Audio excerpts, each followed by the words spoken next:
Okay. Good evening, everyone. Welcome to our May 17th meeting of the Charter Study Commission. At this point, I'd like to call to order and let's do our Pledge of Allegiance. Bonnie, can you? Got it. Okay, great. I pledge allegiance To the flag of the United States of America and to the republic for which it which stands one one nation nation, under God, indivisible, with liberty and justice for all. Thank you.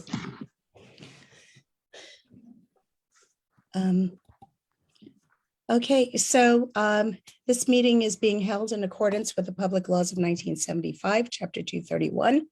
An adequate notice of this meeting has been provided by notice sent to the Asbury Park Press, Two River Times, and Star Ledger, as well as being posted in the main lobby of the municipal building and on the municipal website. I'm going to go into the duties of the Charter Study Commission. It shall be the function and duty of the Charter Commission to study the form of government of the municipality, to compare it with other available forms under the laws of this state, to determine whether in its judgment the government of the municipality could be strengthened, made more clearly responsive or accountable to the people, or whether its operation could be more economical or efficient under a changed form of government. And at this point, we could go into the roll call. Nancy Facey Blackwood, Present.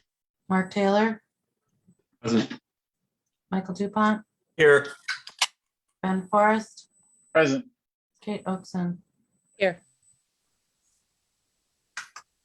Okay, great. I have Bonnie, Anita Vote from Long Branch is asking to resend the link to the meeting. In the interest of time, we have a forum of elected officials from various towns. We have, but to start with, we're going to start with Mayor, excuse me, John Hornick from Marlborough. So Mayor, welcome to all of you. Welcome to our meeting. And I'm just trying to be cognizant of our time. But what I would like for you, Mayor, is just to introduce yourself with a little, 1 or 2 minute intro, and then we'll go ahead and ask you the questions that that we have prepared for you. Terrific. Good evening, everyone. Thank you for accommodating my time schedule. I just got back from Manhattan meeting with clients. This is my first thing I'm jumping on, and I have something else I have to run to after. But this is really important discussion, especially with the challenging, changing times we're all having. Coming up with an effective way to deliver local government is the question on all of our mind. Marlborough follows the strong mayor under the Faulkner Act. I was elected in 2007. This is my 15th year as mayor. It's my 4th term, 4-year terms. I have one more year remaining in my 4th term that ends next year. Our form of government has consistently been under the Faulkner Act strong mayor system. I believe it was changed to this form sometime in the 60s. I'm not sure why it was changed back then, but I will tell you, I believe it is an effective way to govern. It is the most similar structure to the federal government and the state government.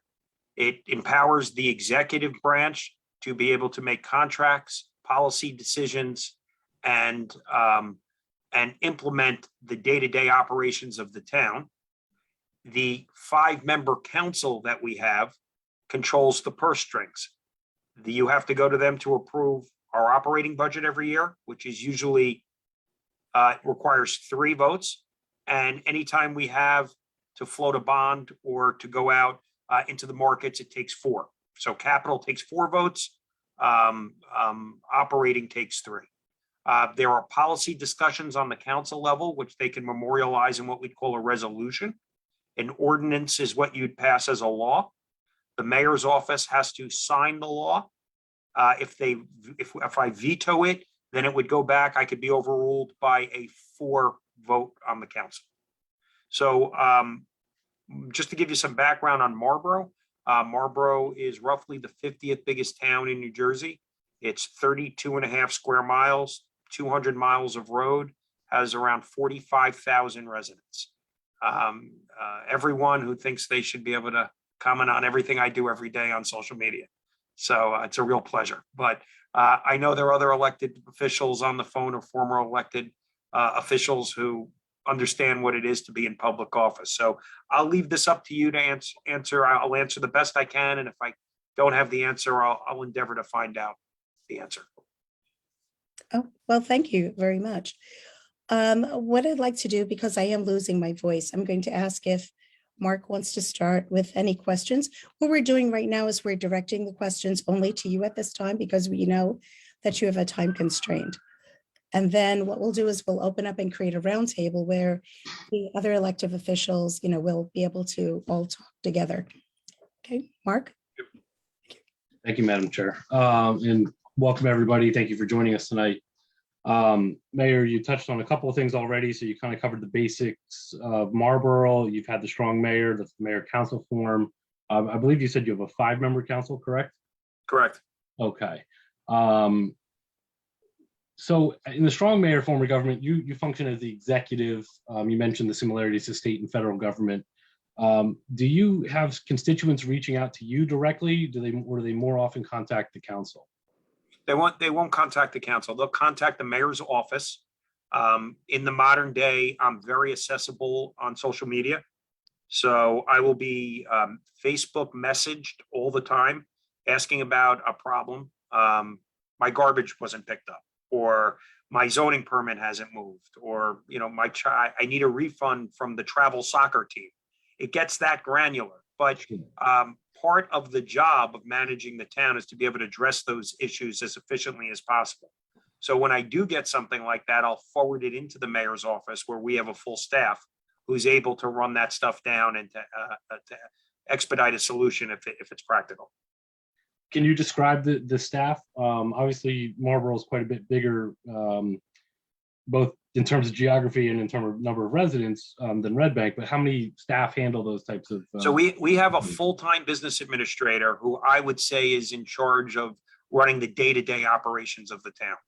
So we have a conference call every morning. I get briefed on everything going on. We usually talk 2 or 3 times a day. For everybody on this call, the mayor of Marlborough makes $4,300 a year. So it's not something that, I could rely on to support my family. I have a law firm. I'm currently in my New Jersey office. I have also an office in New York. So I have to focus on my private life in order to afford my life. So full-time BA is there, handles day-to-day. I have a confidential aide / chief of staff, Lynn Franco, who really does constituent services and make sure things run smooth scheduling. We have 2 other members of more administrative, almost an assistant BA, but not quite, in the mayor's office as well. So it gets done with 4. We've been really, in addition to that, when we came in, I put in 3 honorary deputy mayor positions. They get paid less than me. They get 0. So, but they volunteer, but they're really key in implementing a lot of our key programs. Pure volunteers, for instance, Larry Rosen, who some of you know, has recently moved to Asbury Park, so he had to give up his deputy mayorship, but he was responsible for putting together our teen advisory committee and our economic development committee, which rolled out Shop Marlborough, which I know some other towns adopted as well. And Deputy Mayor Lau was in charge of our diversity. So our multicultural day and our various celebrations. It was very important for our town. So if you empower, in our form of government, you can empower individuals through the administrative side to do good volunteer work. My rule was always just don't be political. I've never asked somebody if they're from the D side or the R side. I said, if you want to do well, we will empower you to do well. And this form of government allowed you to do it. That's a good question to ask. Are the elections in Marlborough partisan or nonpartisan? Partisan. Okay. And has it always been that way since this change happened, is the best of your knowledge? Yes. Okay. do you, or does the council, do they have committees and subcommittees that they sit on? I mean, or are they just making decisions, policy decisions at council meetings? Policy decisions are made at council meetings. There are talk about giving council members in the past, they've had liaisons to the departments Mhm. so that they could sit in and listen firsthand. We haven't implemented that this year yet. That's up to the administration. We could give access or non-access. It depends on how the council's performing. My father served, my late father served as mayor of the town, Marlboro, from 1980 to 1992. And it was very partisan fighting going on then. I remember, council meetings lasting till 3 a.m. That's not what we do today. And I do remember a time that he ordered nobody in the administration was allowed to talk to a council person. And so that, because there was a lot of backdoor dealing going on and it wasn't a good thing for the town. And that's the power of the mayor in our form of government. I've never had to do that. I've taken the opposite approach. I've opened up the departments to the council people because I believe if they're, at least in the past, if they were educated on what we were trying to do and our thought process, it made for a streamlined government. You could see this best in our budget process. I think we do our budget process some of the best ways in New Jersey. So we prepare our budget early. We then give it to the council and have a working session and invite each of the department heads to justify their budget in front of the 5 council members in a working session. We believe in zero-based budgeting, which means, for those of you who don't know, every year you have to build each request from 0 up. You don't start from last year and adding on, because that's how you get bloat in government. If every year you increase by 10%, in 10 years, you're twice the size of your budget, and that's not necessary. So we do zero-based budgeting, and it's been really effective for us as long as the council cooperates, and thus far they have. So your BA and I guess the staff interfaces with the department heads. The council typically does not have any direct contact with the department heads. Fair? That's correct. Okay. And the BA, how is that person hired and brought into? Selected by the mayor with the advice and consent of council. Okay, so you would make a recommendation for somebody you want to see hired. The council would approve that with their vote. Correct. And requests come through the administration. It's important to also say in our form of government, no individual councilman has any more authority than any other. So the council could act as a body, which is the way the legislature could act. They act through the speaker, or the Senate acts through the Senate president. If the council has a request, they should be communicating through the council president, through the clerk's office. It makes for a streamlined approach. Now, it doesn't happen. Council people call me and go, "Hey, John, what do you think about this? This is what I'm thinking." And we're still a small town, although we're growing. But it does stop the inefficiencies. It stops the confusion from department heads going, "Who should I listen to? One person told me to do this, the other person told me to do that. I'm unsure." So it's very important that people working for the township, especially full-time employees, have clear direction from elected part-time officials and the way things should work. The Faulkner Act, one of the benefits of it is the ability for the public to initiate referendums and initiatives. Has Marlboro ever undergone anything like that, where a regular citizen goes out and gets enough signatures to put a referendum on the ballot? It could happen, but it hasn't. Okay, right. Yeah, I know it's an option. I'm proud to say that they haven't. If they could come to a council meeting and ask, and then we could try to vet it out. If it makes sense, I promise you, we'll do it. It's just I don't think it's I don't think any issue has come up that they feel they have to weigh in on in that regard. Do you evaluate your BA and the department heads yourself, or is the council involved in that process, or do you not do it at all? No, we do. We have a process that the BA does reviews. We discuss them. The department heads obviously are the ones that I weigh in on, not individual employees. Okay. And then We who have over evaluates- 200 people working there. It's, you know, it's a lot. Fair enough. And then do you evaluate the BA for performance yourself? Yes. Or is that something, okay. So that's your performance as if you were a supervisor in a you know, in your So law firm. in our form of government, the mayor is the appointing authority. So only the mayor could hire or fire or promote.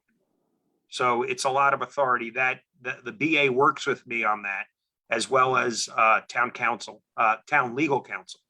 So we make decisions on promotions but it comes from the authority of the mayor.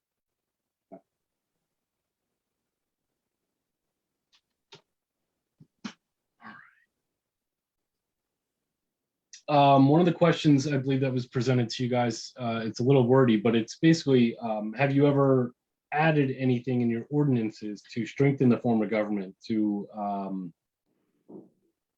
you know, to limit, like you said, you made the reference to your father, limiting contact between the council and the department heads. Was that ever memorialized in an ordinance, or was that just something by mayoral decree and everyone fell in line? I don't, my dad passed around before I was mayor. I remember him being mayor, obviously. I Yeah, kind of grew up in town hall. I think he just said no one's talking to anybody. But I don't, you know, it was a different time in the 80s than it is fair today. enough. I don't, you know, I think that's a dramatic thing to do if you were going to do it. Yeah. Things would have to get really bad. You know, there are things that are not, you know, the allocation of appointment responsibilities between the council and the mayor's office can be changed by ordinance. I'll give you an example. Marlborough in the past had the mayor appoint the planning board and the council appoint the zoning board. Now, that made no sense to me, since the administration vets everybody. The council people are 5 part-time people who make less than the mayor, and they only have a clerk's office to help them. So to me, most of the towns that combine planning and zoning, it all comes through the administration. So we recently pulled that back into the mayor's office to undo that, because the council got unhappy, which was fine. We gave it back, and it's the appointing of, you know, it's appointing, I guess. That's a little partisan. We haven't been partisan in appointments. In fact, for those of you, I'm an elected Democrat. For those you probably see by the sign behind me, but that's a different Democrat. But if you look through our Marlborough's history, we have more Republicans appointed to positions than Democrats, and it's just worked the right way. Because honestly, it's hard to get people to volunteer for government these days. And if you promote getting the best people, you really can't look at their party affiliation, because it's going to limit your pool, and it's going to be a problem. So we've tried it. We've done that for over a decade, and we've been really successful. I'd say 98% of our committees have been filled for most of the time. As far as strategic vision, which is something we're very focused on in Red Bank, well, more the lack thereof. How does Marlborough approach that with this form of government? Is the council, you know, if the town is coming up for a master plan review, you know, does the mayor's office direct that? How does that interplay work with the long-term, midterm planning of, you know, the future of the town?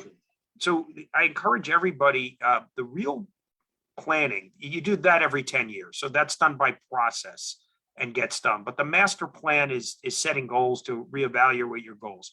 A real strong thing that we do is we do 5-year capital plans. And that way we know where we want to be after 5 years. And the capital plan has to be approved by the council. But that's really how you change a town, right? What facilities you're putting in, what roads are you improving? How are we going to make the things that I'd call quality of life things better? And that's how you control a town. Each year, at the end of the year, I do a full report on the status of the town. Sometimes I do it live. Most of the time I do it by letter. I've been accused of being a little verbose. The letter is now 14 pages long, front and back, but it's the type of letter where you could go to the thing you want to see. If you're interested in senior programs in rec, this is what's available, or what's going on with our affordable housing plan, or what's going on with our economic development committee. All the things, you know, our police activity, our road improvement programs. So we try to put that out yearly, and we adjust our goals based on what we've done on our 5-year plan. When I was initially elected in office, we came up with a 100 days and beyond plan.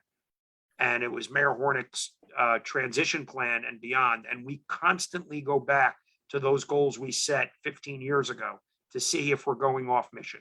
And we talk about it. And, you know, you don't achieve everything overnight, but if you have those type of milestones that you're trying, your mission statements, this is what we want to be as a town. How are we going to get there? And then you take steps each year towards that goal. You get there eventually. It may not be perfect. We have disruptions like Hurricane Sandy and COVID and, you know, other power outages, but all in all, it's the general policy making that we try to implement. Okay, but that policy making, or that vision, that annual review, that 5-year plan, that is something that comes from your office in conjunction with the BA and your staff, and then the council obviously signs off on it. Correct. Okay. Correct. So since you have, you know, four full-time staff, and you have a day job, you know, how much time do you actually spend with municipal matters on a weekly basis? Would you? Depends on the day. Okay. Really, you know, the gift with Zoom is you could do, I sit in a law firm all day. Yeah. So I could schedule a call during the day and have a conversation, you know, about any topic that's important. I'm always on my cell phone. I'm constantly getting texts from people in the mayor's office. I was just driving back from the city. The chief called me on something that happened.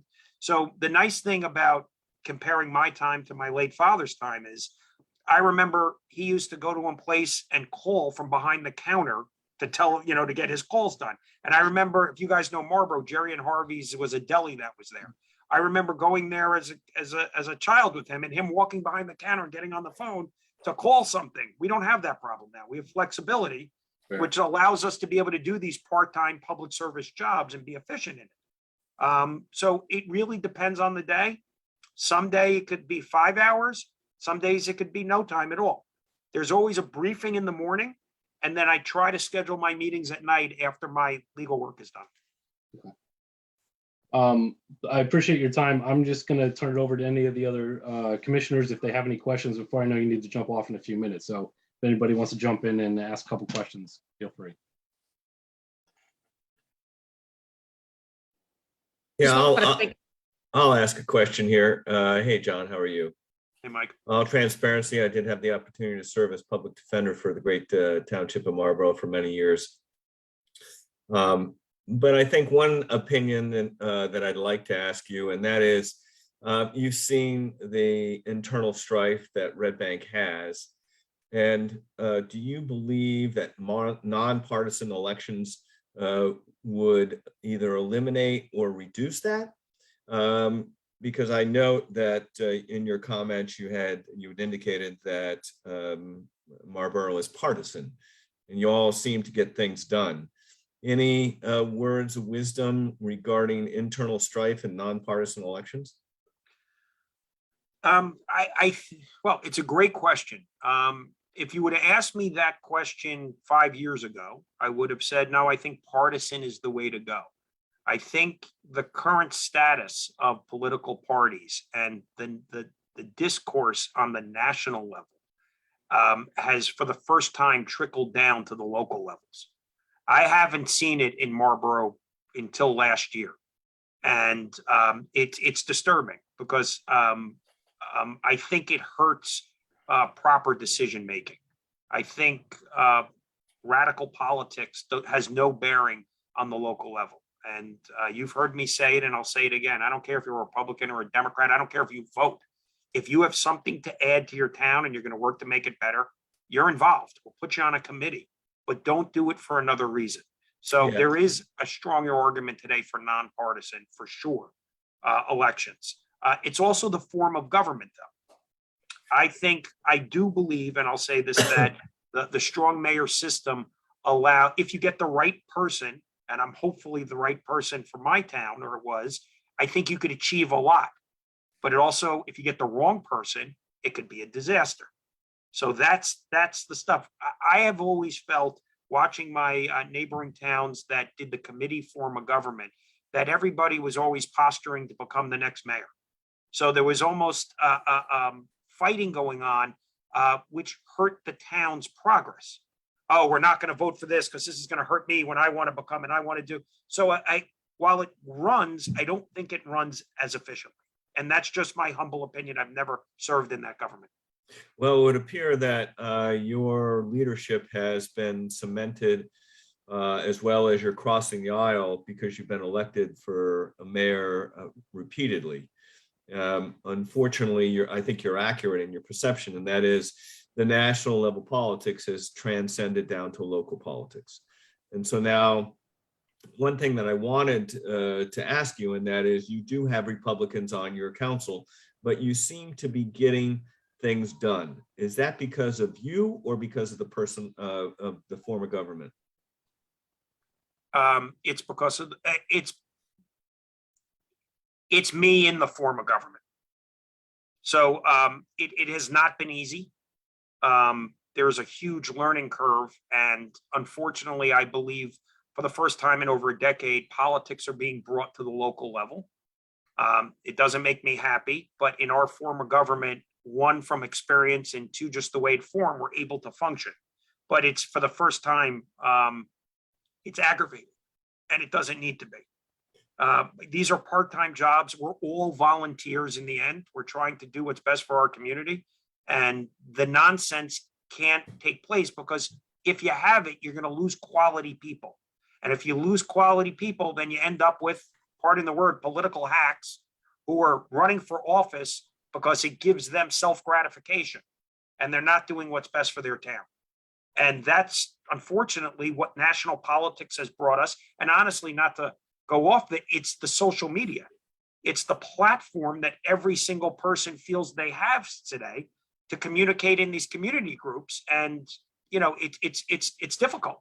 The playing field has changed, guys and gals, 100%. It's way different than it was since 2007. So with respect to your form of government, since you are a strong mayor, does that enable you to avoid some of the local politics or the extreme polarization of the community? So the administration's participation is essential to the operation of the council and the government. And through our form of government, we could opt out and not participate. Many of you would be interesting to know is the mayor in Marlborough is an invited guest to the council meeting. I don't have to show up. Mayor Fulop in Jersey City does not show up. Mayor McCormick in Woodbridge does not show up. I have always thought it was my duty to show up because my father always showed up, and it was the chance for the public to stand in front and ask the mayor the question. Because like it or not, in this form of government, the mayor, you get blamed for everything anyway. So you might as well answer for it, even if it's not your fault, which I'm fine with.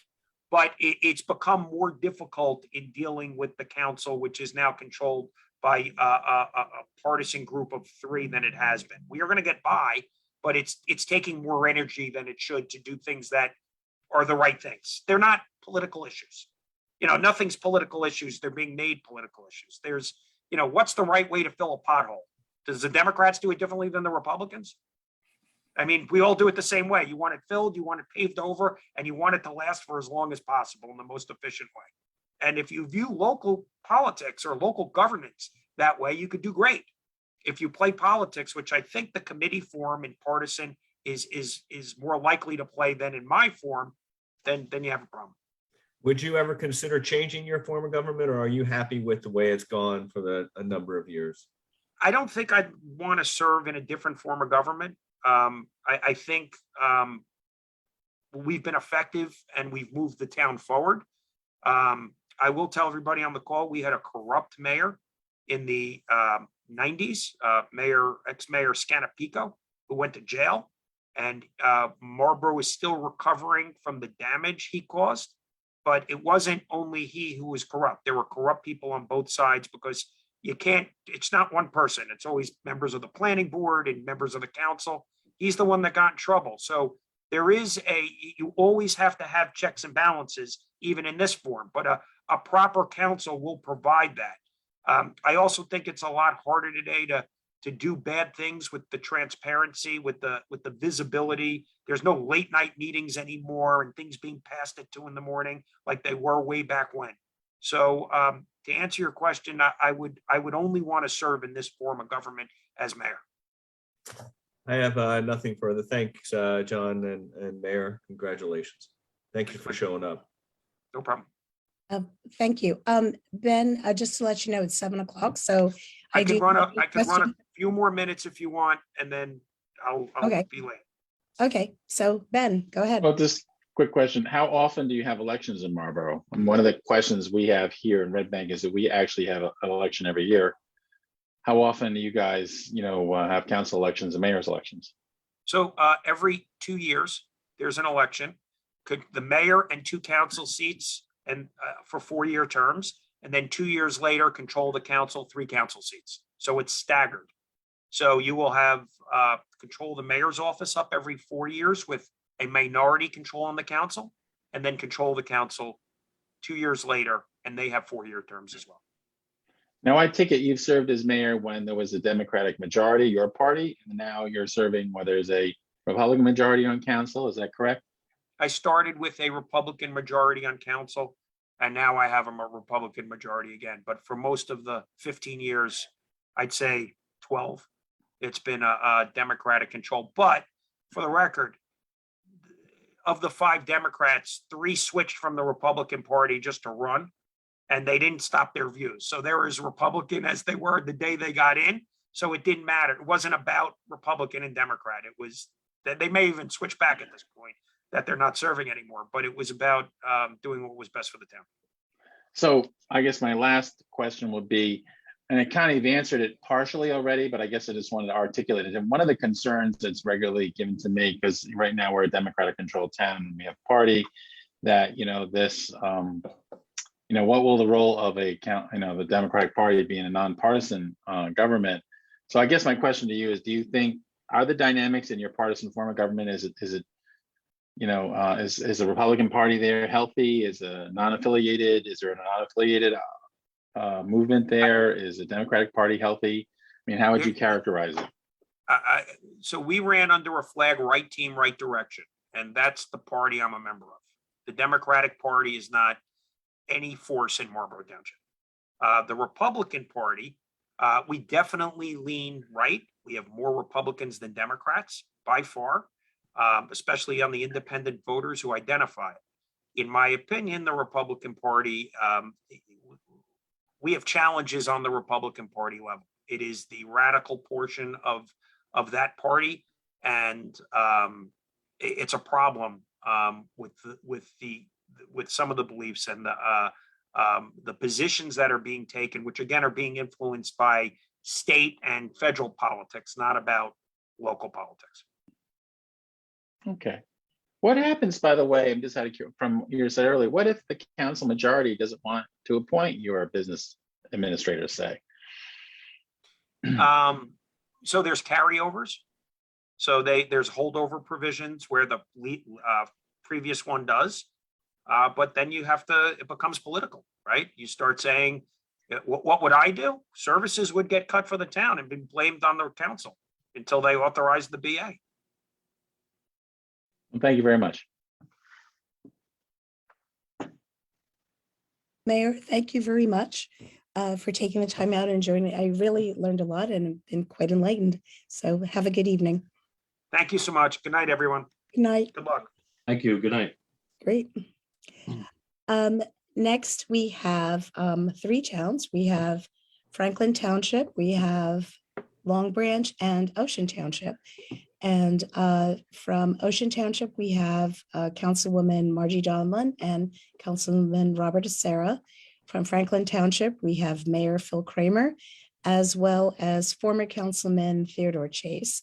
And from Long Branch, we have Dr. Anita Voigt, who's a councilwoman who just had re-election.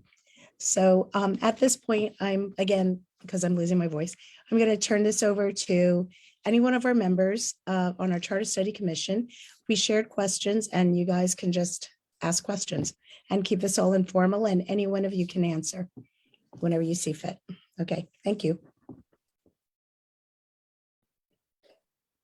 Why don't we just have you guys do a quick little summary, if you don't mind, of your name, your background, introduce yourselves, and that way we'll get familiar with, how your positions, and then we can go into the questions, if you don't mind. I have a procedural question. You may.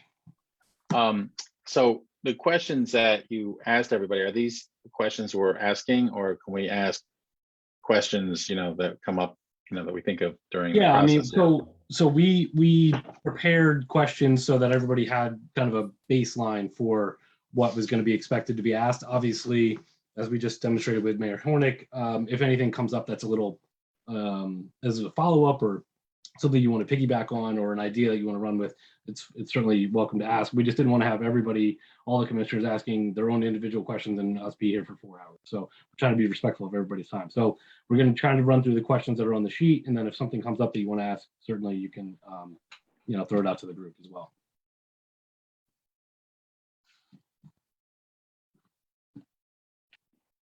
So if, I'm just going to look at my screen. Why don't we start with Rob? Mr. Chera, good to see you again. How are you? Likewise, very nice, Mark, to be here. Thank you, everybody. Appreciate going second. If you'd like, well, I can do this. Give me a second. Those are my answers to my questions. Awesome. So I can whip through that if you'd like. So Ocean Township, let me go back. Ocean Township has been under the Faulkner Act manager council form of government since the 60s, 67, I think, but don't hold me to it. The mayor would know for sure. Margie, you can chime in if you know the exact date. I've been, this is my 3rd year of a second 4-year term. The council is nonpartisan. 5 members run every 4 years. The 5 members, once elected, vote for the mayor. Mayor technically is another council member, technically from a voting perspective, although he does have some signature ability. I don't know any other form of government. I like the way we're at. How do your constituents reach out to you? You name it. If there's a way, whether it's cell phone, email, social media, they knock on my door, they send mail, whatever way they can find me. And I think Margie would agree, we're all very accessible. From a committee and commission standpoint, we have 2 commissions, and we have the planning board and zoning board. I served on the planning board as a representative from the mayor. Those meetings are at night. Communication with department heads. Traditionally, we're supposed to go through the town manager. The council really is not supposed to be speaking with or talking to department heads. Certainly that does happen. It has gotten us in trouble in the past. So we are a little bit more cognizant of it. But the council members usually talk to the town manager to save time. If I'm emailing the town manager on a DPW issue, I'll copy the DPW director just to expedite things. But that's normally the way it goes. Do you conduct those meetings in public? Yes, all our meetings are in public. The council meetings are recorded and videotaped, the zoning boards as well. We have 2 commissions, environmental and shade tree. Those meetings are not recorded. Council meetings, we do a workshop, and then we do a regular meeting. Both are open to the public. Workshop usually starts at 5 o'clock, and then the regular meeting starts at 7. Both, as I said, are recorded. Methods of communicating with professional manager. As I said, I meet with the manager once a week. I keep a agenda rolling, checking things off that get done, complaining about things that don't get done. And traditionally that's that, but I also text him, call him, email him, whatever way I need to reach out to him.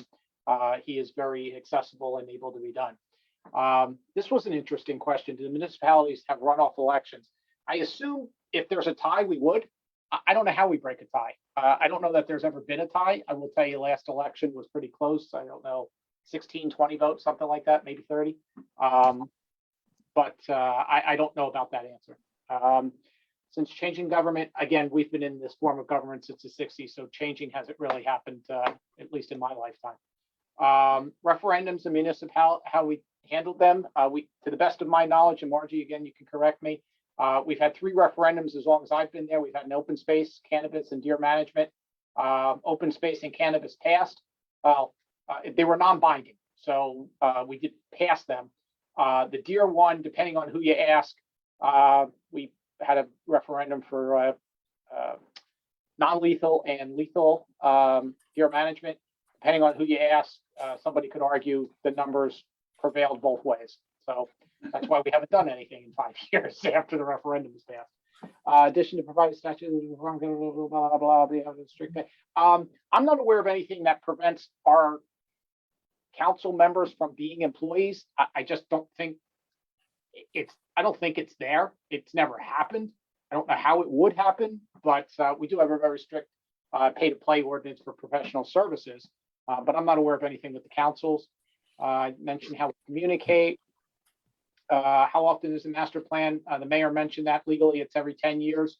And I would say as needed. I mean, we have changed the master plan in certain circumstances. We are going through that process as we speak, or we actually have, the planning board has gone through it and it's coming to the council. Professional manager is appraised each year. I can share this with the committee after the call, but here's our evaluation. You ask what we consider. Characteristics, professional skills, status, relationships with the elected body, policy, execution, reporting, citizen relations, staffing, supervision, fiscal management, and community. Those are most of what we discuss. Let's see here. How many hours a week? I would say 8 to 10, 8 to 12, give or take, depending on the week. And I mentioned this already, so I didn't forget it. That's my story. I'm sticking to it, but happy to ask and answer any questions.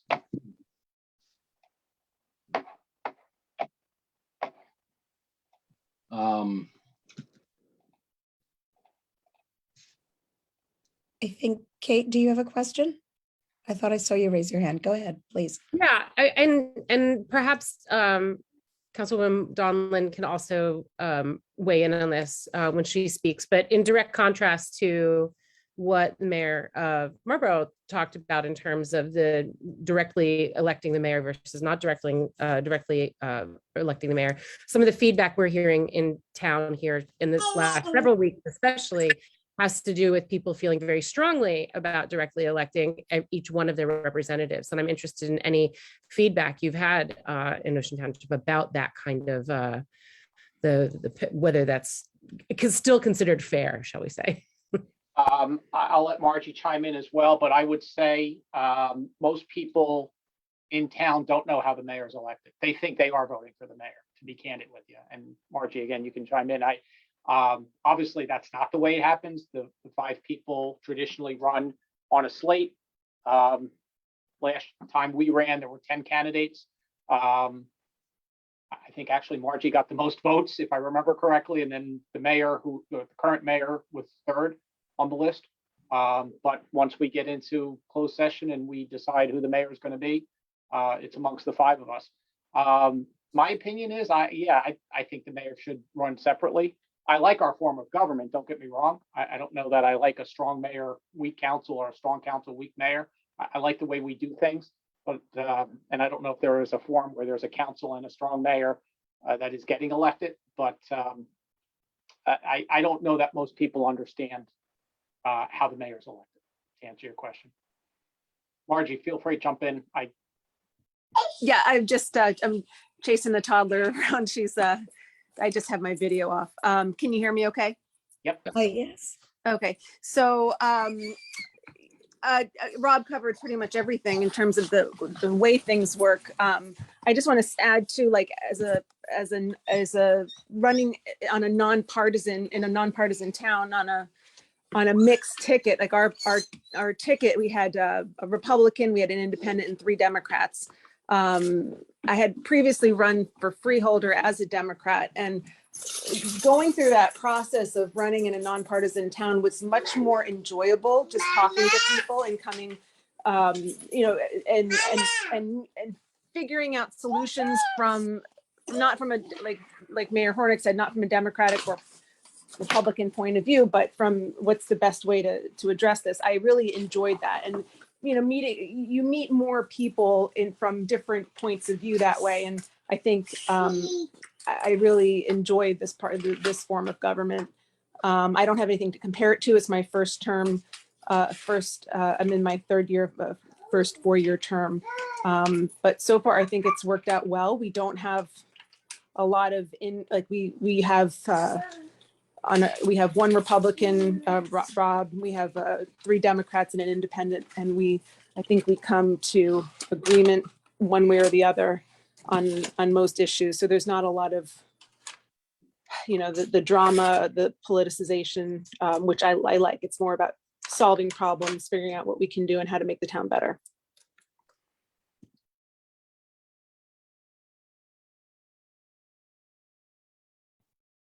Thank you. So I noticed that you have a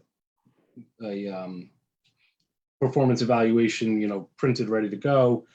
Does the council meet with the BA individually? Do you do it as a group session? How do you guys evaluate the BA on an annual basis? So we don't, just to be clear, Mark, it's the town manager as opposed to the Sorry, BA. I'm using the wrong That's fine. terminology, but yes. Yeah, the manager, yeah. So the council approves and hires 3 people, the town manager, the attorney, and the clerk. Otherwise, all hiring practices are done through the town manager. So Right. from an evaluation standpoint, traditionally, and it certainly could change, we've all gotten the evaluation, we've all provided filled out the forms. Somebody has totaled them. Last year, I think it was me. We provided that to the manager and then went through the results with the manager in person. Very, I don't want to call it casual, but it was very, I'm going to use casual. Yeah. Okay. I believe you also mentioned that you have a weekly meeting with the town manager. Do the other council people, is that something that you do just based on it's your personal preference, or is that something that the council does and he has 5 separate meetings, or what is that? How does that come about? Margie can answer for herself, but I think I'm the only one that does meet regularly, and I think you hit the nail on the head. That's just my style. I can always reach them. That I don't need to have the meeting, but just to make sure things are happening on topics that we cover. I think my agenda has grown to 62 items the last time I checked. So it's just a matter of tracking them and keeping.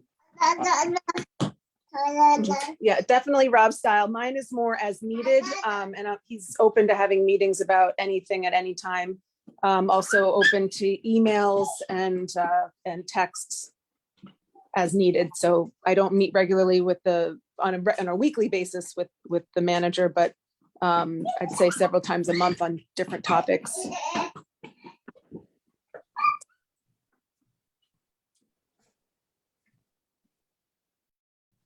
Ben, did you have a question? I think your hand was raised. Yes, I did. So if a council member is made aware of a problem, what would be the norm? I say Councilman Ben, say, and I see, a pothole over here, or somebody's complaining about some service. What's the protocol? I mean, I'm just giving a hypothetical. Does a council member, Margie, do you just go right to the head of public works, or how does that work? No, you go directly to the town manager. He will go to public works. So you can, either you can send an email to the town manager and CC public works, or just send the issue to the town manager, and he's supposed to take care of it from there. So it's pretty simple. Go to the manager. So my obvious follow-up question is, so how is accountability? Have the people seem to be served well? Does that pothole get fixed? Does the service get, not that constituents are always correct, of course, but are you happy with that level of accountability? Is there responsiveness? Right. So it really depends on the town manager. And I would say that the town manager that we've had for the past, has it been a year, Rob? Almost 9-10 months, I think. Okay. I feel has been excellent. So it depends on the town manager, but I feel like that so far it's been excellent with our current manager. I've served under 4 managers in 8 years. One interim, one didn't last too long, one left in the change of government, and current one, I agree with Margie, has been incredibly responsive. Traditionally, that form works well. And it's easier for us, I think, and again, I don't want to speak for Margie, we just have to hold one person accountable as opposed to 12 department heads. There's 155 employees. It's easier for us just to talk to the manager and let him manage him or her, but in this case him, manage the town. So I guess this question would be more directed at you since you've been there longer. So when you had a manager that had issues, how easy is that to deal with? I mean, have you, He's not does it there serve any- a just, They're, What's they're that? not there any, they're not there any longer. The issues, again, I think that's what got me to putting the agenda together and having a weekly meeting for that accountability. There are topics that we still probably have open from 7 or 8 years ago. It is what it is. Towns are busy, people are busy, priorities are different for everybody. I think our current manager does prioritize very well and understands the urgency of certain topics and takes care of that. I like the ability to pick up the phone and say, you know, Mr. Manager, where are we with this? Some of the former managers, that wasn't as easy. I was able to pick up the phone and talk to them, but to get some of the things done didn't necessarily happen all the time. I have more questions. Should I go with them or just wait for somebody else? Oh, can I just ask one quick question? You mentioned that you've been through 4 managers this year. No, not this year. I mean, that not this bad. year, right? All right, not that bad. Blackwood. Sorry, my cold medication is kicking in, not COVID, just a cold. But what is the background of the professionals? Are like some of them retired police chiefs, or they've just been township managers? You know, from Current previous- manager has been a former town manager, a former not public works, excuse me, help me out, Margie. Water treatment, what's the word? Sewage authority. First party. Yeah, sewage authority person.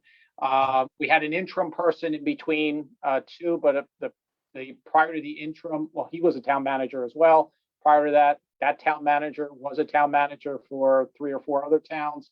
And prior to that, when I started on council, our town manager, I want to say, was there for 9 years. So I mean, the background has been town management for the most part. Okay. Great, thank you. Okay, Ben, sorry. No, I have a couple. Now, changing topics a little bit more to the political thing, as I'd asked earlier.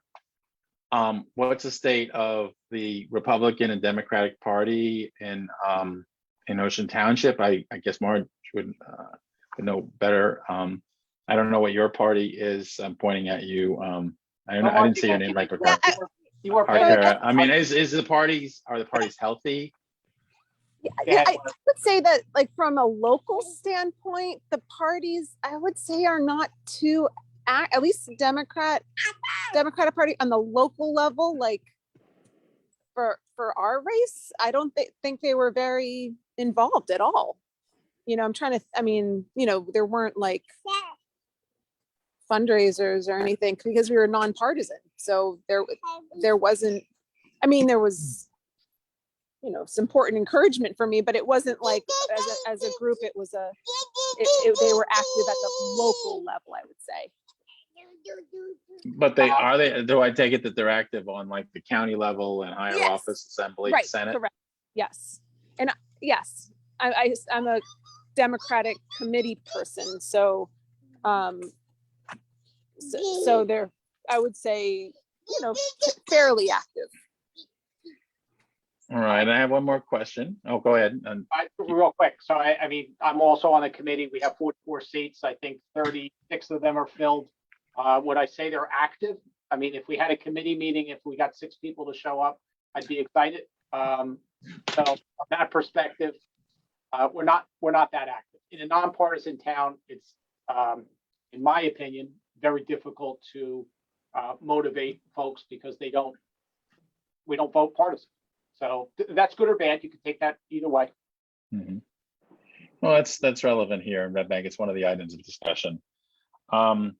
So now you did mention a little bit of this earlier. Now, one of the are generally speaking elections competitive in Ocean Township, or is it a lot of, you know, here are the 5 people running and that's it, and there's not competition? How would you describe, you know, I'm not talking about the partisan aspect, but how many people running for council, and also how often do you have elections? So that's a twofer. Yep, every 4 years, all 5 seats are up. Once those 5 seats are finalized, then the 5 of us vote for the mayor.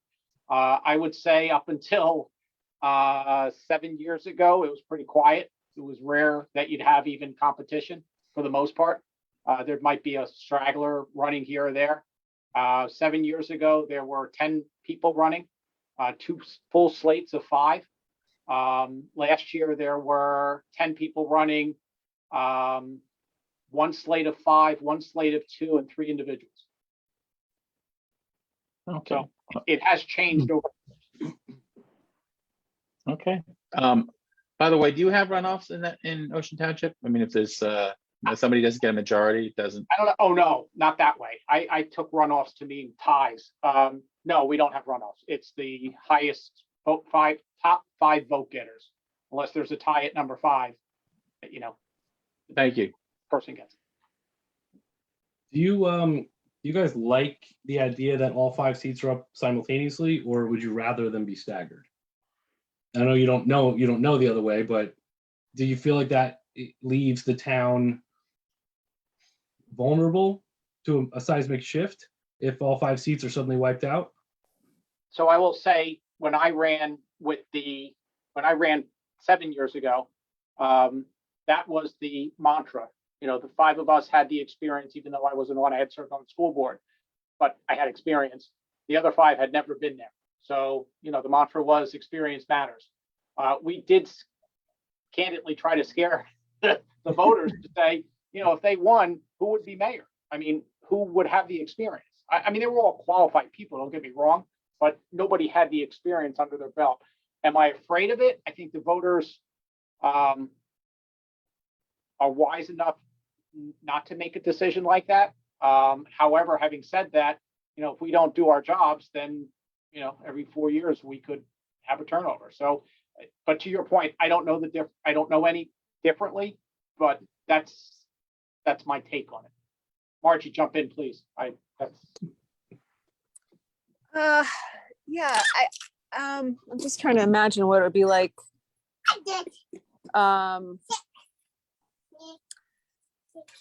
Yeah, I mean, I think if we had elections, that were staggered, it would kind of prevent sort of a,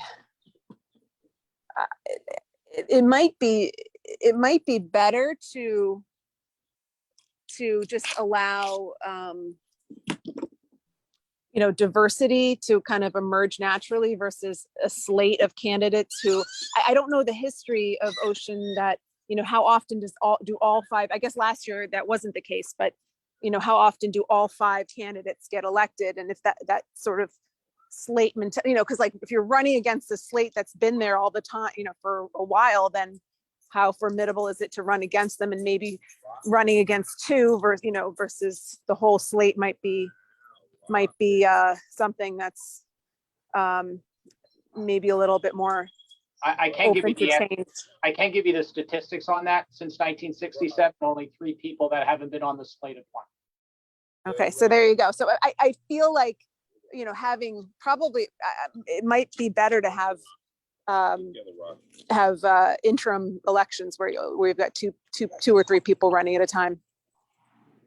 In that case. Hot. Watch out. Hot. That's interesting, Margie. Going inside. Hey, Margie, this is Michael DuPont. Are you Jerry Donlan's daughter-in-law? Oh, did you say Jerry Donlan? Yes. Well, my father was Jerry, but he passed. Yeah, he So was a council person in Tinton Falls, correct? Oh, no. No, he was not. No, he was, Okay. but no, so I'm not related Okay. to that Jerry Donlan.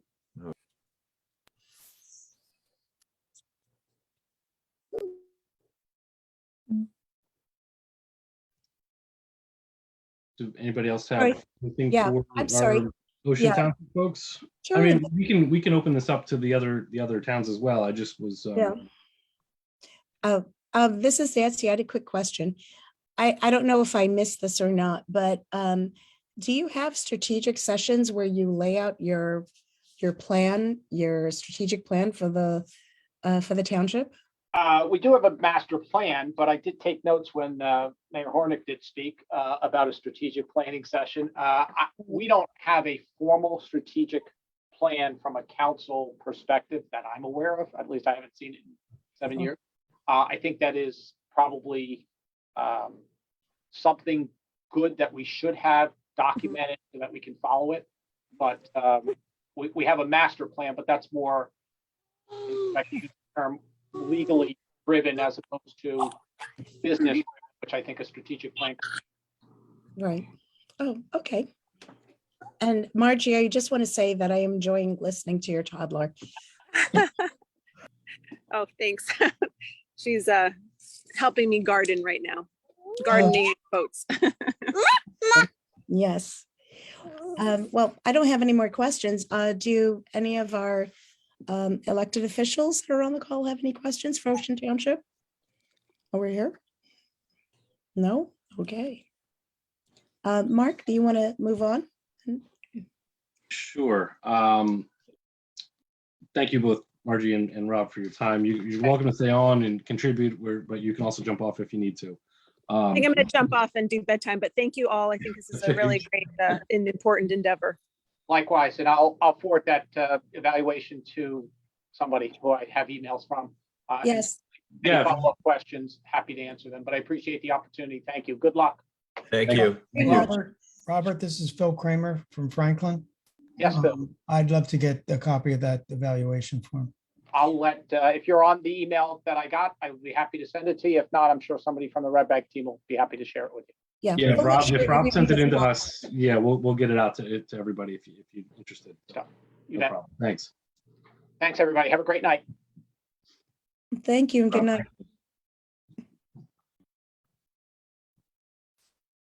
Why don't we turn to Mayor Kramer in the Franklin,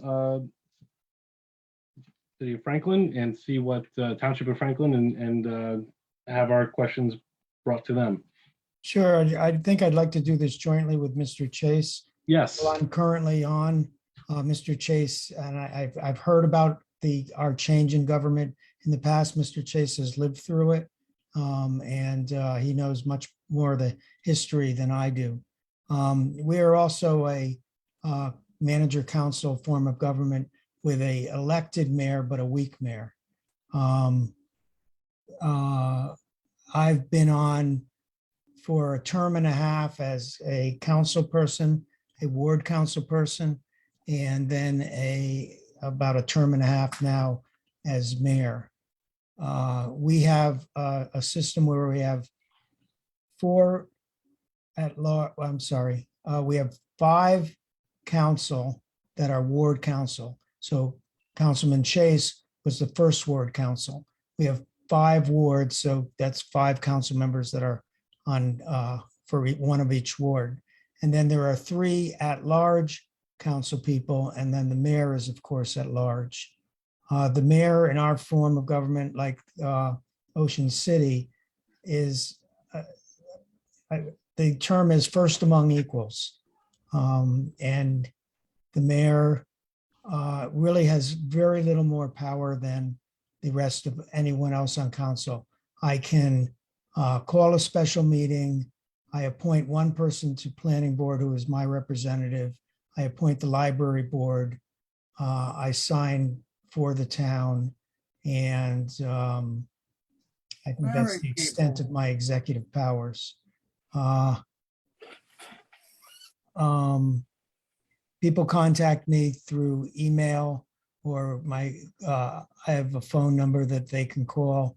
I don't like people contacting me through social media because I don't check it that often.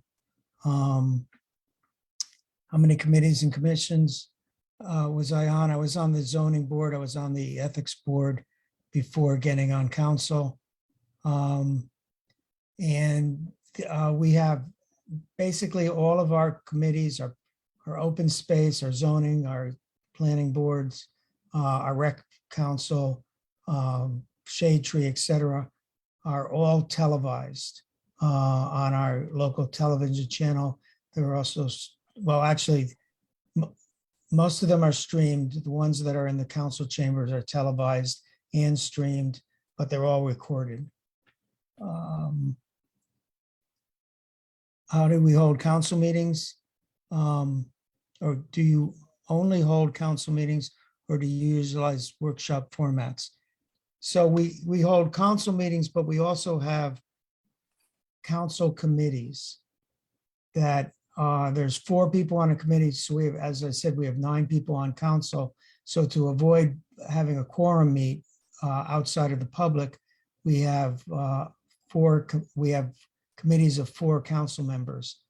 And I'm calling the mayor a council member in that. We have financial oversight, we have administration, land use, economic development, public safety, and public works.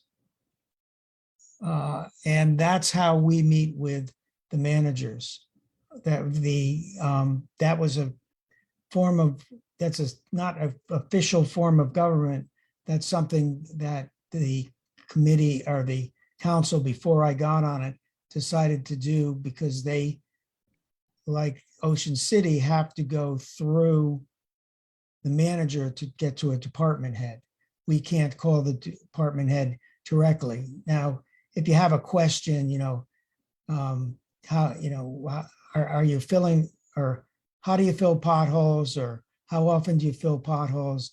The manager's not going to care if you ask them a question, but if you certainly can't tell them, go fill such and such a pothole. So the town council at the time felt that they were too far removed from the department heads, so they formed these committees so that they could more easily get to department heads and cover subjects more directly. The committees don't have the power like a federal congressional committee to not let something go forward. But just by arithmetic, if there's 4 people on a committee and all of them agree or disagree, then they only need 1 other council member to agree with them, and then they have the majority. So as a matter of practicality, a unanimous committee can pretty much move something. Do we have runoff elections? No. We have the ward people run all at one time. So there's 5 people in that election. And then the mayor and the at-large people run at another time. They're 4-year terms and they're staggered by 2 years. So every other year there's a vote for someone. But every other year, the other years, there isn't a vote for anyone. Ted, maybe you want to talk about the history of how we changed to this form of government and how we went from nonpartisan to partisan. Yeah, the town adopted the council manager system actually in 1959. I've been involved since 1972, but I can't really tell you anything about how they adopted the form then.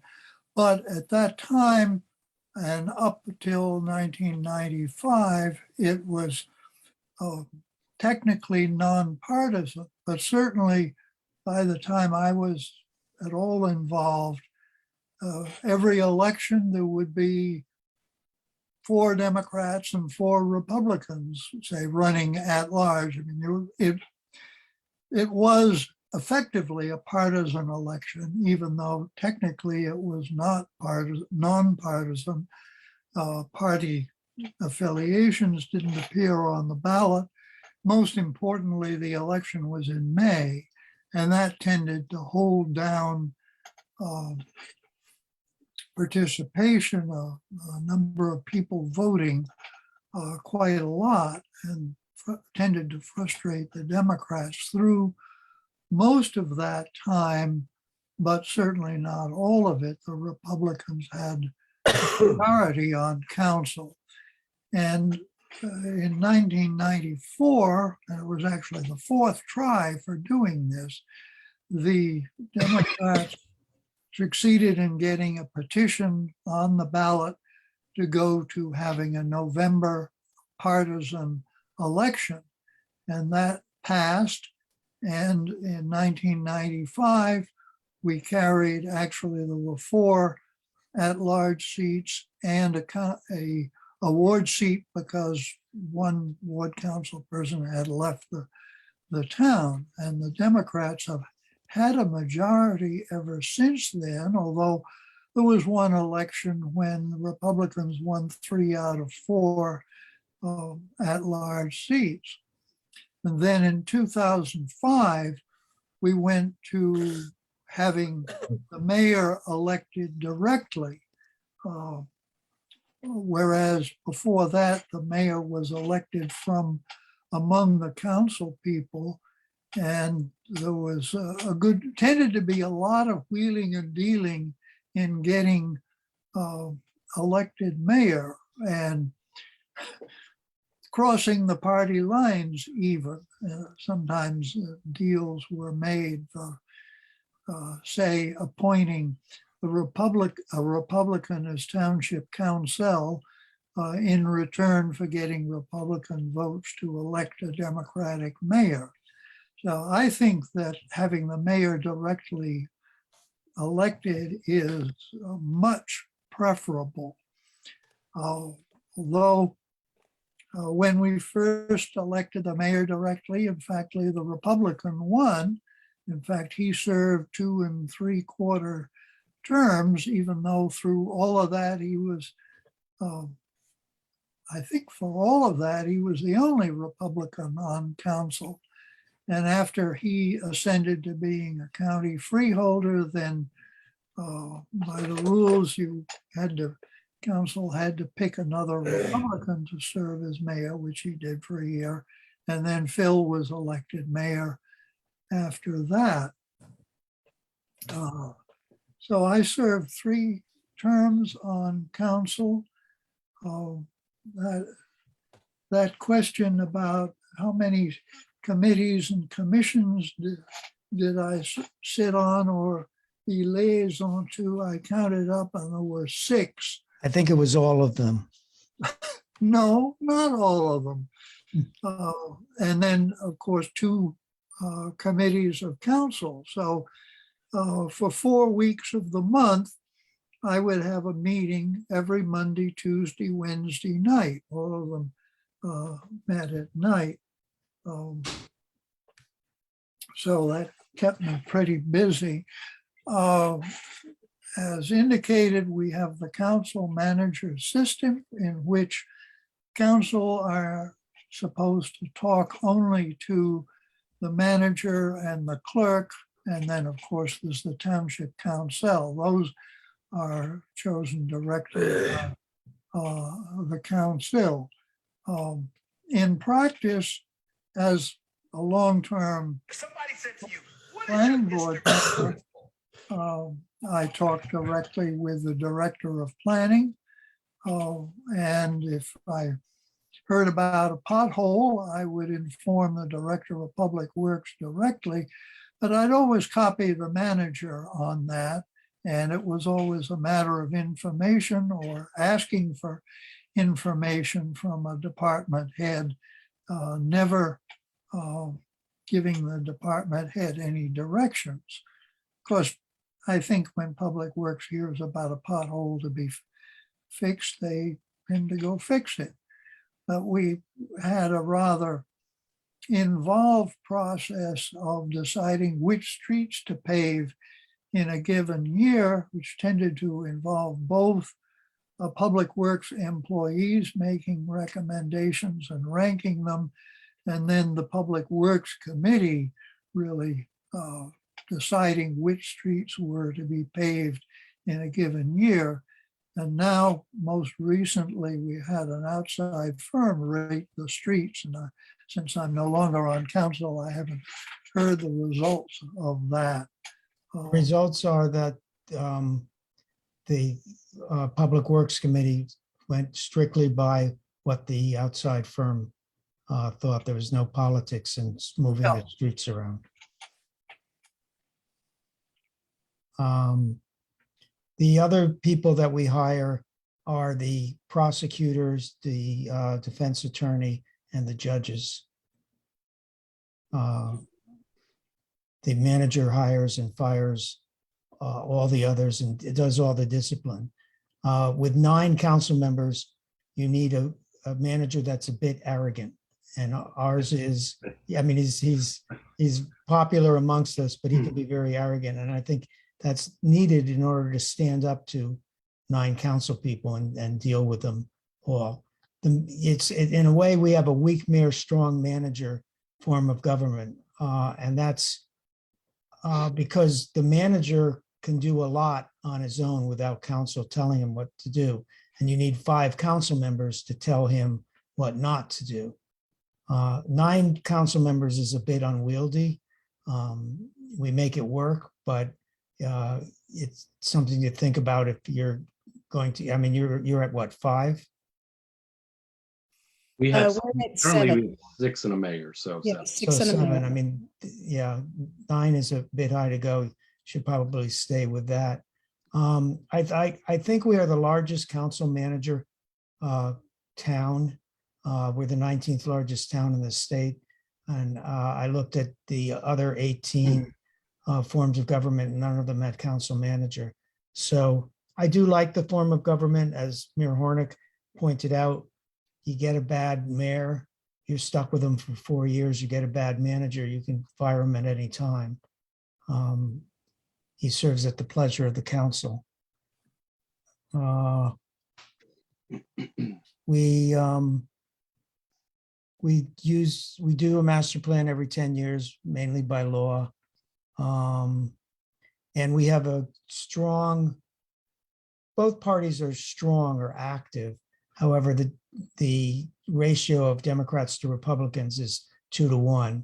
So it's hard for a Republican to win in our town currently. How did you, well, maybe this is a question more for Mr. Chase. Did you always have wards? And how do you feel wards serve Franklin? So far as I know, we've always had wards. In fact, I don't know.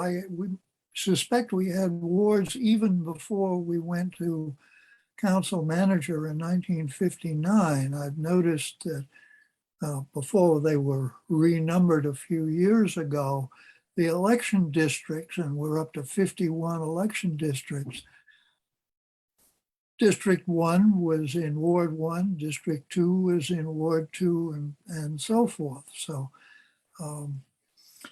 but having ward council people, I mean, there's a lot of difference among the wards where you have a couple of wards that are very built up, close to New Brunswick. You have then you have more suburban wards, and my ward is the most rural, although a lot of it, a fair amount of it is suburban also. One ward has accumulated a number of adult communities in it. So the ward council person there really has to pay attention to the adult communities. My ward, there's a substantial amount of South Asian population. I mean, I think it's around 40%.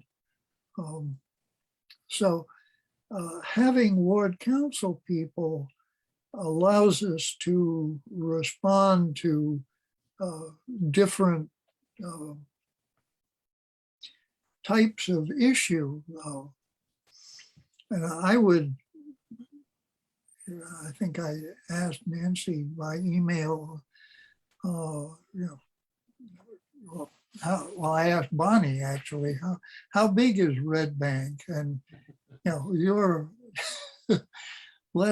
probably less than 20% of our size and much less than that in area. So I don't see much point to having wards for you, but you might see virtues in a council manager system. And really the point is, it's the manager does the running of the township, and the council acts as a board of directors essentially.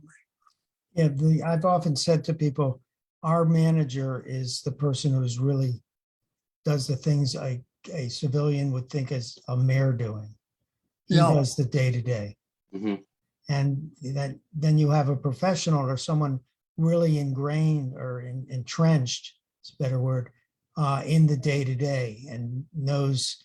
I remember when I went to my first council meeting before I knew anything about council. I was not elected at the time.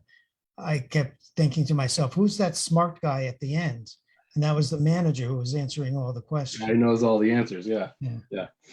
Okay. Well, it's important to have a manager who knows the township well, and our present manager was actually the traffic officer in the police department, so he particularly knew all of the roads and byways of the township. But he, I think, went above and beyond the call of duty to know the township. And the one before him had been chief of police. He was rather withdrawn, and he left after a year. He moved to Florida. And the one before that, I think he was probably a professional township manager, but since he was in place when I came on council, I don't know. He was a manager at in San Diego, actually. Oh, And he was a manager for about 10 years. Our current manager is 10 years. And then the that was sandwiched in between was a year or a year and a half. So in 22 years or so, we've had 3 managers. A little different than Red Bank, I guess. We had a long time BA who retired in 2017. 2017. And then we had an interim for a short period of time while we were finding and hiring a new one. And the one we hired just left this year. So we're or last year. Last May, yeah. So we've had a little more transition than we're used to recently. And going back to the point about wards, I don't think we're strongly considering it based on our size and population, but I was just curious if you thought, it helped address specific, needs of particular areas in the town. So It's a little bit like a senator. They Yeah. generally think about the town, but they do think about their wards particularly. And there's some ward council people who think very much about their wards at the exclusion of the town and others. I know who you're thinking of. Right now, Red Bank has an interim business administrator who also is our current chief of police. So when you mentioned that you've had managers that were former police in your township and stuff, it does resonate with us a little bit because we're experiencing that right now. And our previous business administrator, well, 2, right, was Stanley. And Stanley had other positions in the borough as well, if I'm not correct, right, Michael? Yeah, Stanley did. was the construction. He was also construction and fire official. Yeah, in South Brunswick, the chief of police, the long-standing chief of police is also now the assistant manager. I guess chiefs of police or high-level police officers really know the town. They really know the town and they're typically good administrators. So Right. it's a natural fit in a lot of ways. But how does Township of Franklin address strategic vision other than the master plan? How do you guys look at your 1-year plans, your 5-year plans? How do you build, that? Who does that? Is that the council collectively? Does the township manager bring that to the council? What is that process? Well, I think there's no formal process of that. And I like the sound of that. It's something I may introduce. We de facto do it a bit in our financial oversight committee when the financial oversight gets deeply into the budget and then kind of it's presented to the rest of council near the end. And they see the department heads come in and they present what they want and it's big. And then we kind of say, well, we'll wait till next year for this or next year for that. And so there's we kind of know what's coming to some extent, but it is not a formal 5-year or 10-year plan. But if you've been on the council for a few years, you've got kind of an idea of what's in the pipeline as far as Right. the acts that are coming. Okay. And as far as, we rank the roads as Councilman Chase said, and so we know what's coming up. And that's one of our big expenses in town We have over 200 miles of road. This is Nancy again. Do you have zero-based budgeting? I believe Mayor Hornick from Marlborough had made a mention of that. I'm just curious. Yeah, we don't, and I'm not a big fan of that. I mean, I'm glad it works for them. I'm not criticizing them. But we don't add the budget and take the last year's budget and add 10% by any means. We started last year's budget and we look at how much we spent on each line item. And do we need to cut that line item, or we need to add to that line item? And some line items get cut and some line items get added. But you're always going to need fuel for your public works people. You're always going to need, so I'm not sure how different it is in the end from zero-based budgeting, but what I like to see is what I just said. What did we budget last year and the year before and the year before, and what percentage did we use of it? And justify, why did we have so much extra in this one? Why did we run short in that one?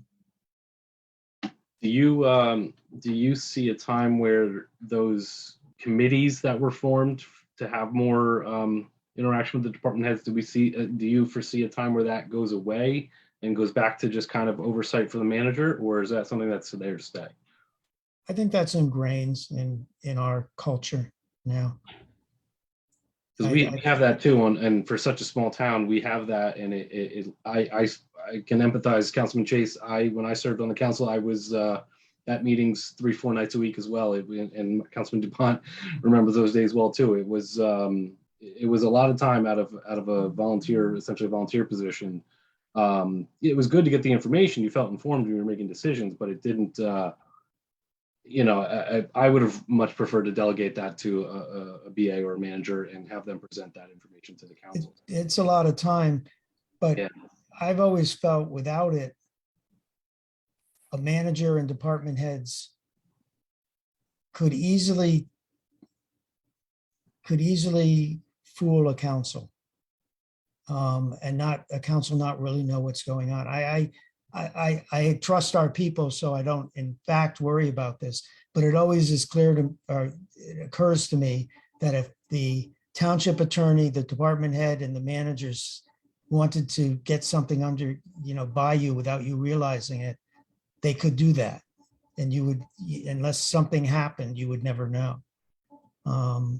Is that just a consequence of scale, or your town being so much larger, or is that just, if you have council who's just showing up to the meeting to rubber stamp things that are being presented to them, you got to have council people who are willing to dig into the information being presented. But I understand why it's easy to just say, oh yeah, I trust that person's, and just go forward. Yes. I think one, it is the scale of the town, a very small town. I think it would be harder to get things by council, but it does invest you in at least your committee. So they could, I'm sure they could still sneak things by us, but they would really have to have thought about how they're going to do that. On your point earlier about the committees being, you've already kind of got 4 votes locked in. It's not that hard to get that extra vote if you need it. We have, 3 votes on a committee, and then you'd only need 1 more to get there too. So yeah, that's it for the committees, unanimous. Yeah. They Right. aren't always. Correct. Yeah. Well, also, I have to admit that before most council meetings, we would have a caucus of the Democratic council members, who, as I say, have been in the majority for quite a long time. And yet all of the council members informed about any significant issue that was coming up at the coming council meeting. So it's very rare to have dissent when you actually vote on something. But also the council committees give council members a good chance to ask the manager, and when appropriate, the department head much more. Well, why are we doing this? Why do we need this? should we do this? It's easier to do it in those committees than in a full council meeting, which might stretch out a lot.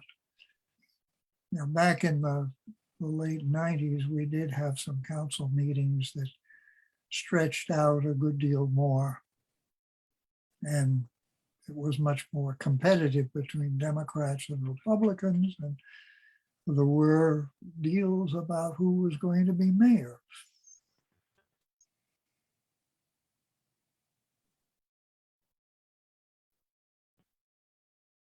Anybody else, any of the commissioners have any questions for our representatives from Franklin? Oh, one other thing I might mention, we did once have a runoff election in 1985 because while there were 4 Republicans and 4 Democrats running, there was also 1 independent.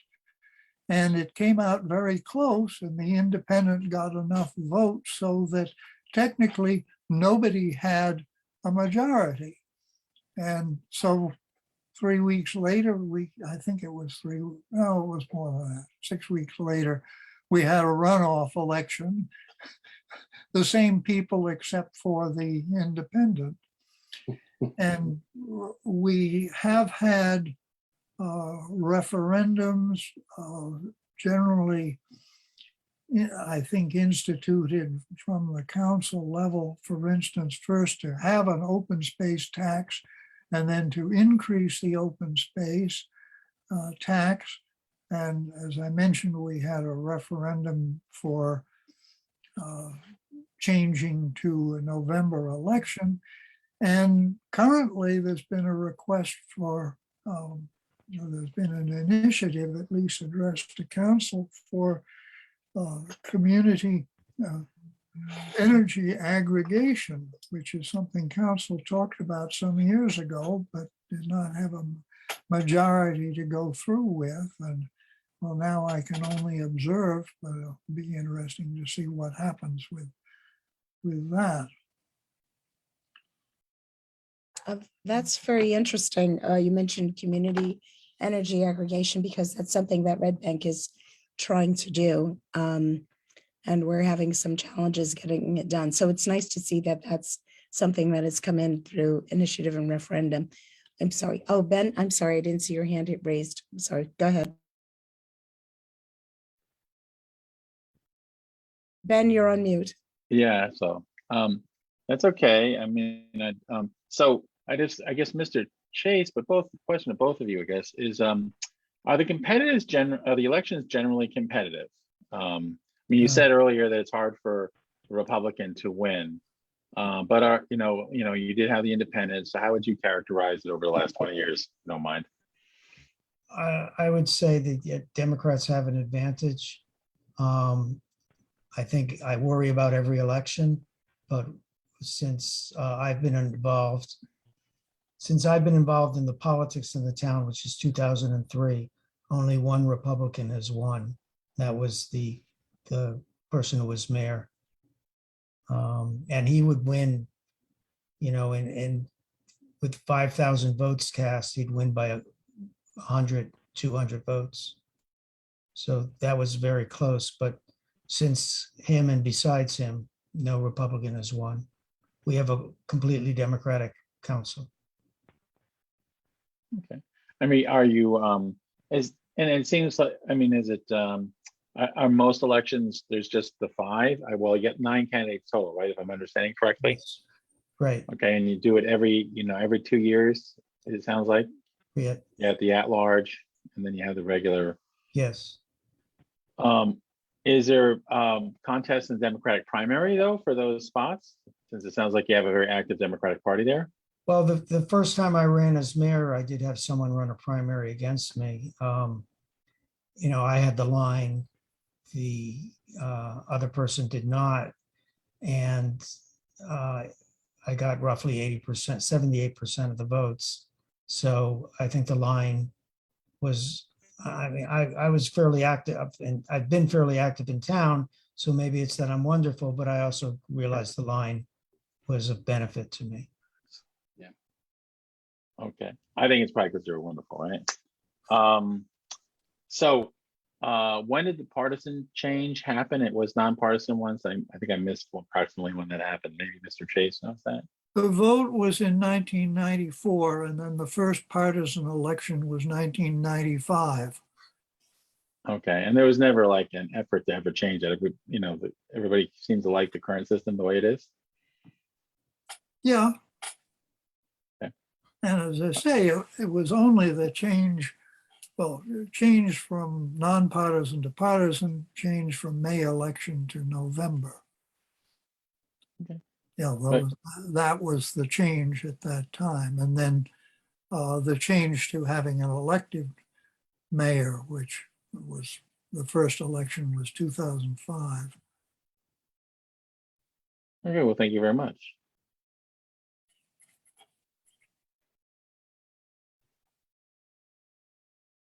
Okay, well, if anybody has further questions, I know Nancy has my email address.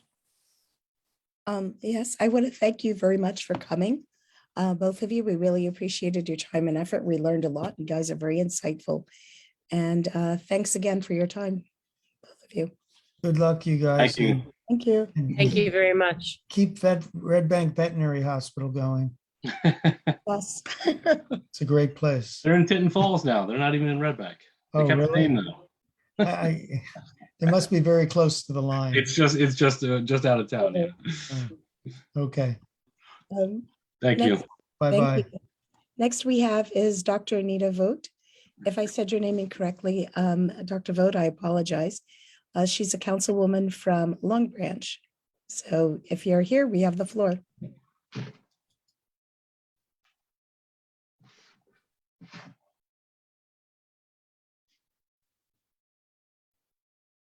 She's muted. She may have been having connection issues because she was logged in previously and then I saw her trying to log in. It looked like separately, so I'm not sure what the situation is.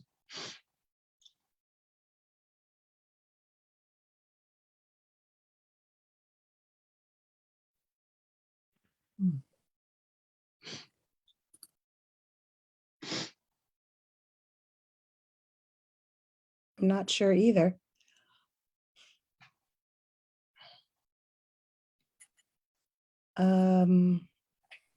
Bonnie, by any chance, do we have a number for her? And give her a call.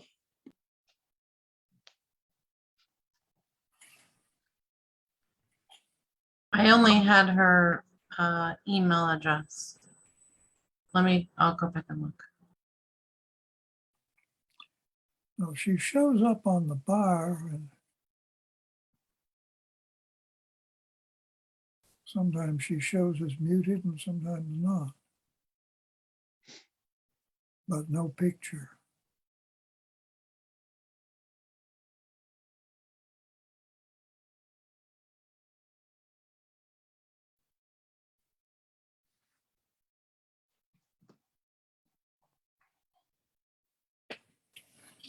Hello, Dr. Vogt?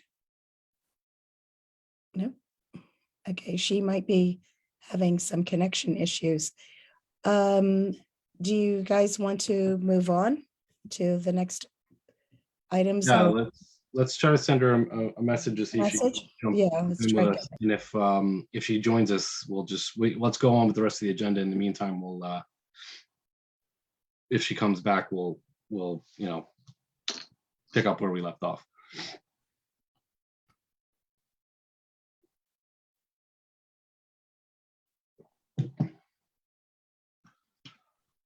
All right, so on the agenda, we have approval of the minutes from March 3rd meeting.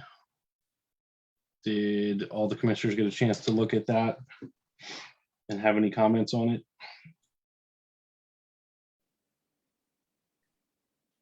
I'll make a motion to approve. I'll second.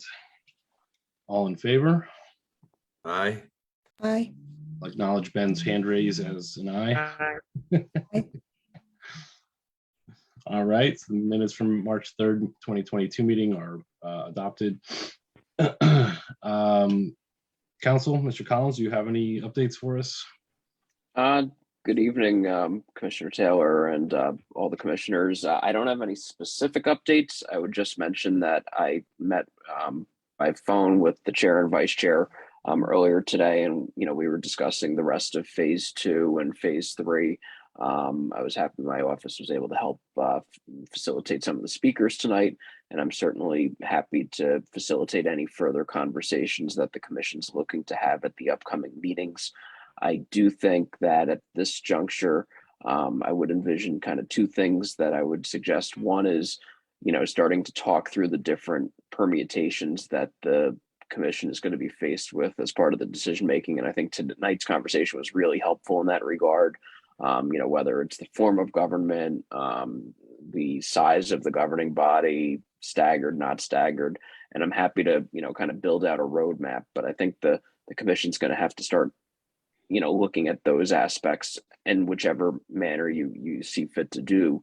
And then after, as phase 2 leads into phase 3 here, it's really going to be trying to discern which direction, if the commission's looking to make a recommendation that you're looking to go, and then providing me some guidance so that I can work with the commission to have a draft report prepared for consideration and then ultimately adoption. So those were the kind of conversation points that we had yesterday. And then the only other thing I would mention is I think there's still outstanding some of those department head and employee interviews that the commissioners were handling in subcommittee. I think those have been progressing, but I haven't yet been looped in. So please feel free to loop me in. And we should also probably plan to have an upcoming meeting where we can report out what is going to be made publicly available. Because I do think that has relevance here, and I definitely want to incorporate that into our report because I know that each of you have worked hard to get some useful information. So I put that on your radar screen as well. I'd be remiss if I didn't say congratulations on getting married. Yes, congratulations. Thanks, Mark. And he and made thanks it to back everyone. in time from his honeymoon to be with us tonight. So, Yeah. I just want to report, I sent an email to Dr. Vogt and she was having technical issues. So she ended up being disconnected. So she said that if we have any questions for her, we can definitely just reach out to her via email. Okay. Perhaps she could join us at a future meeting if we have any additional questions. Sure. Yep, that's great. Yes, sorry. Our attorney kind of covered assignment of work, next meeting actions, to the extent that those interviews need to get conducted. Let's try to wrap those up so that we can present a comprehensive view for the report. I'll turn it over to the commissioners for any individual remarks. Ben, you want to kick us off? Oh, sure. Got a couple of emails since the last meeting with more residential input, but Red Bank residents input. I'm sure the rest of you all got similar emails and very detailed commentary. And I just want the writers that it's being read and appreciated. I print them all out and put them in the folder because I actually like reading them twice, especially these long, very detailed. Come on. I do actually. Let me see any other. No, I think that's my cover. I'm glad we're proceeding, and I see that Homedale got their report done. But that's big news. So they made their recommendations. So that's it for me. Unless you have a question for me, Mr. Mark. No, I'm good. I echo those sentiments. The emails are coming in from the residents, and they're giving us their feedback, and we are reading it. We are taking it into consideration. We appreciate that, especially for those who can't make the meetings and can't comment at the meetings. You can always reach us through Facebook, the website, or our email. So keep those coming. Thank you. Councilman Commissioner DuPont, you have anything to add tonight? No, I'm good. Thank you. All right. Commissioner Ogeson, how about you? Yeah, just a quick question to Michael Collins about the reports, and some I've already typed up. Others I'm still, sort of slowly translating from my handwriting back to something legible. Should I tender that to the chairs, a chair and you? What's the best way to, from our interviews? I think if you could send it to the chair and myself, that would be great. That way we're both looped in, and as we kind of have conversation about upcoming meeting agendas, we can, have a Yeah. better idea of where everyone's at. Sounds good. Okay, thank you. That was it. Thanks. I don't want to put any additional strain on your vocal cords there, Nancy, but do you have anything you want to chime in with? No, not much. Special congratulations to Homedale for making a determination and putting together a report. The other thing I want to stress to our residents is that we do read your input. Just send us an email, csc@redbankandj.org, and we'll be, I know that I personally respond to the emails, and I'm pretty sure other people do, and we're very interested in your feedback. So thank you very much. And thank you all for a great meeting tonight. All right, then we can turn it over to public comment, if any. Any members of the public wish to be heard? Please raise your hand and Bonnie will acknowledge.